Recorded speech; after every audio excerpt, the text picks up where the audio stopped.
10 سال کا ہو جائے تو نماز چھوڑنے پر پٹائی کرو اس کی، تاکہ بلوغت کے بعد جب نماز فرض ہو جائے گی اور جہاں نماز کو جان بوجھ کے ترک کرنے والا کافر ہوگا، اس مرحلے میں آنے سے پہلے تمہارا بچہ نمازی بن جائے گا۔ اب 7 سال سے ظاہر ہے کہ شروع کیا ہے، عادت لگائی ہے، 10 سال اور 14-15 سال میں بالغ ہوگا، ماشاءاللہ یہ اتنی بڑی مدت ہے کہ اس میں ایک وہ پکا نمازی بن چکا ہے۔ اسکول میں جائے گا، کالج میں جائے گا، اپنا وقت نکال کے نماز پڑھے گا، اسٹیشن پر نماز پڑھے گا، ایئرپورٹ پر نماز پڑھے گا، اس کو اس بات کی فکر ہوگی کہ ہم کو نماز پڑھنا ہے، چھوڑنا نہیں، کیونکہ آپ نے تربیت ہی ایسی کی۔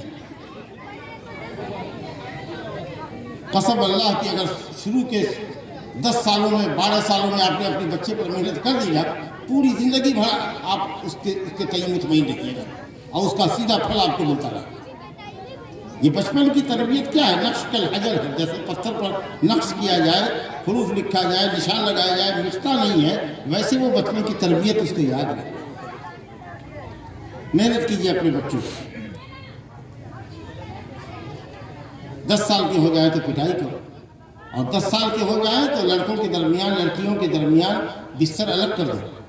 ایک بستر پر 2 بچے کو مت سلاؤ، ایک لحاف میں ایک کمبل میں مت سلاؤ، جانے کا دن ہے، سب کو الگ الگ کمبل دو، سب کو الگ الگ بستر دو، کیونکہ 10 سال کے بعد جنسی خواہش پنپنا شروع ہو جاتی ہے۔ اسی لیے 2 بیٹوں کو ایک جگہ مت رکھو، 2 بیٹیوں کو ایک جگہ مت سلاؤ۔ ہاں، ماں کے ساتھ بیٹی سوئے، باپ کے ساتھ بیٹا سوئے تو اور بات ہے، لیکن 2 بھائیوں کو نہ سلاؤ۔ چیز آئے کہ بھائی اور بہن 10 سال کے ہیں اور ایک لحاف میں ہے، بالکل نہیں۔ یہ دیکھیے کیسی اخلاقی تربیت نبی صلی اللہ علیہ وسلم کی دینی اور اخلاقی تربیت۔ بچپن سے آداب اور اخلاق سکھاؤ، کیا غلط ہے کیا صحیح ہے۔ ابھی اگر سمجھنے کی عمر ہوگی تو بتاؤ اس کو، اللہ کون ہے، رسول کون ہے، اللہ کہاں ہے، پوچھے گا بچہ اللہ کہاں ہے، یہ بھی آپ کو نہیں معلوم کہ اللہ کہاں ہے، کہ اللہ ہر جگہ ہے۔ آپ کو معلوم نہیں کہ اللہ کہاں ہے، اللہ عرش کے اوپر ہے بیٹا، وہیں سے وہ کائنات چلا رہا ہے، ہم کو تم کو سب کو اللہ نے پیدا کیا۔ اس کام سے اللہ خوش ہوتا ہے، اس سے ناراض ہوتا ہے، یہ سب آپ کو بچپن میں سکھانا ہے۔ نبی صلی اللہ علیہ وسلم کے پاس صدقے کی کھجوریں تھی، آپ تقسیم فرما رہے تھے، حضرت حسن ابن علی رضی اللہ عنہ آپ کے نواسا چھوٹے تھے، ایک صدقے کی کھجور سے ایک کھجور سے انہوں نے اٹھائی اور منہ میں رکھ لی۔ دیکھیے نبی صلی اللہ علیہ وسلم کی تربیت کا اثر دیکھیے، بچہ ہے غیر مکلف ہے لیکن ادب دینا ہے، تو آپ نے کہا پھینکو پھینکو اس کو، پھینکو اس کو، یہ صدقہ کی کھجور ہے۔ اما شعرتا، کیا تم نے نہیں جانا کہ لا ناکل صدقہ، ہم آل محمد صدقہ نہیں کھاتے؟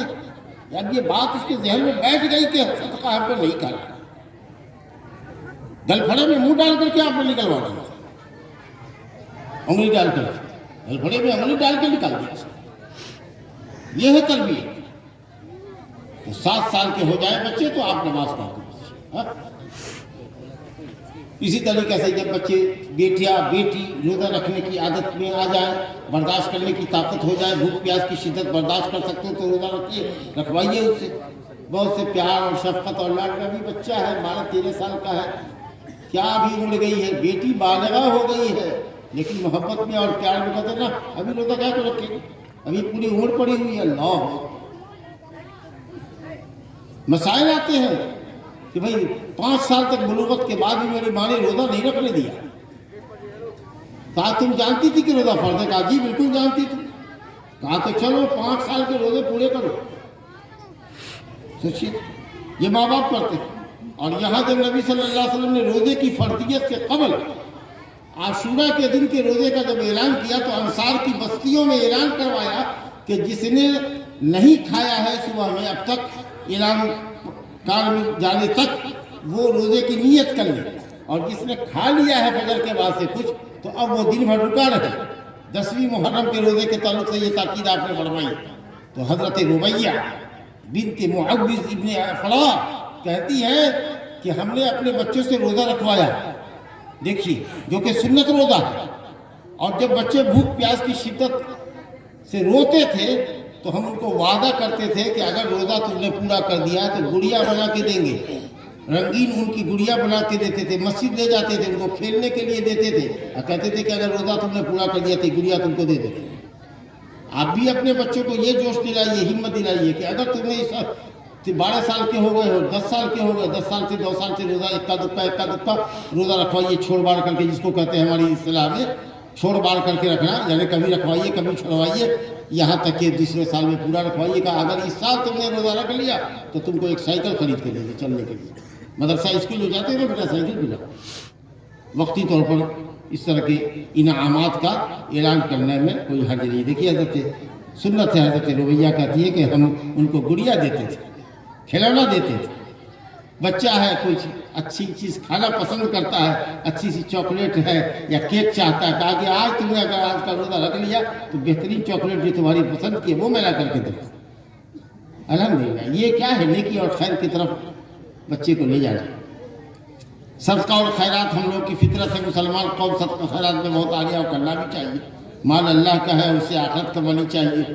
تو کبھی کبھی جیسے 10-20 روپیہ آپ غریب مسکین کو دیتے ہیں تو بچہ اگر آپ کے ہاتھ میں ہے اور چل رہا ہے ساتھ ساتھ تو کبھی بچے کے ہاتھ میں دے دیجئے کہ بیٹا یہ پیسہ اس مسکین اور محتاج کو دے دو، یہ غریب لوگ ہیں، ان کو دینے سے دعائیں ملتی ہیں، یہ تم کو دعا دیں گے، علم والے بنو گے، عزت والے بنو گے۔ اب اس کے اندر انفاق کا جذبہ، خرچ کا جذبہ بچے کے اندر پیدا کرے گا۔ اس طریقے سے آپ اس کی تربیت کیجیے۔ یا غلام سم اللہ وکل مما یلیک، نبی صلی اللہ علیہ وسلم حضرت ابن عباس سے کہہ رہے عمر ابن سلمہ سے کہا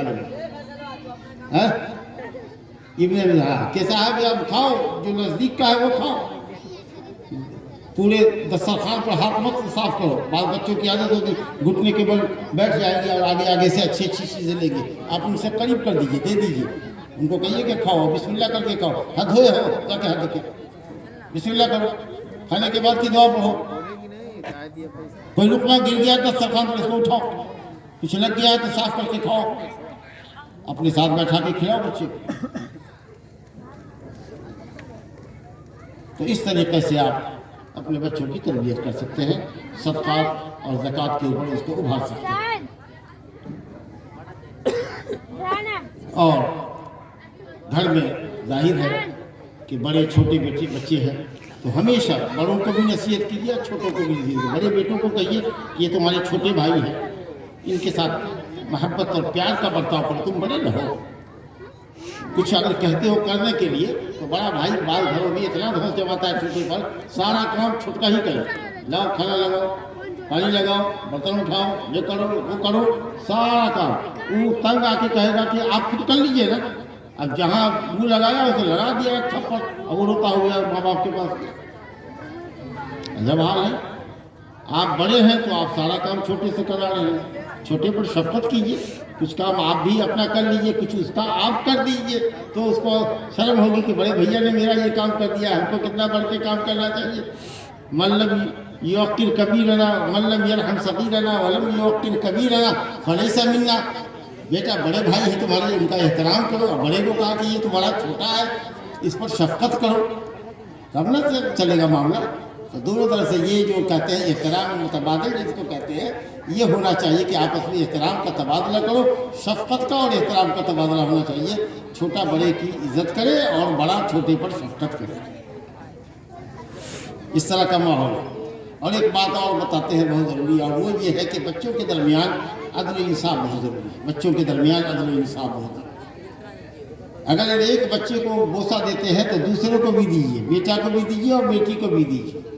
نبی صلی اللہ علیہ وسلم نے حضرت حسن کا ایک مرتبہ بوسہ لیا، لیتے ہی رہتے تھے، وہاں اقرع بن حابس تمیمی بیٹھے ہوئے تھے۔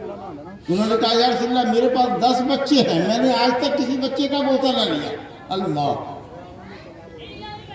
تو آپ نے فرمایا من لا یرحم لا یرحم، جو رحم نہیں کرتا ہے وہ رحم کے قابل نہیں ہوتا۔ بچوں پر رحم کرو، یہ رحمت کی دلیل ہے کہ تم اپنے بچے سے پیار کرتے ہو۔ بوسہ لیا کرو اپنے بچے کو، سب کا لیا کرو۔ کچھ بھی لاؤ تو جتنے گھر میں بچے ہیں سب کے حساب سے لاؤ، اور ایک طرح کی چیز لے کر آؤ، تاکہ مارا پیٹی نہ ہو کہ یہ ہم لیں گے تو یہ ہم لیں گے۔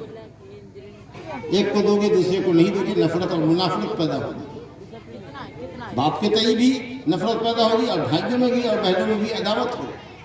سبو بین اولادکم، اللہ ہو نبی صاحب نے کہا اپنی اولاد کے درمیان مساوات کو، بیٹے کو زیادہ مانتے ہو بیٹی کو کم مانتے ہو، نا انصافی کرتے ہو۔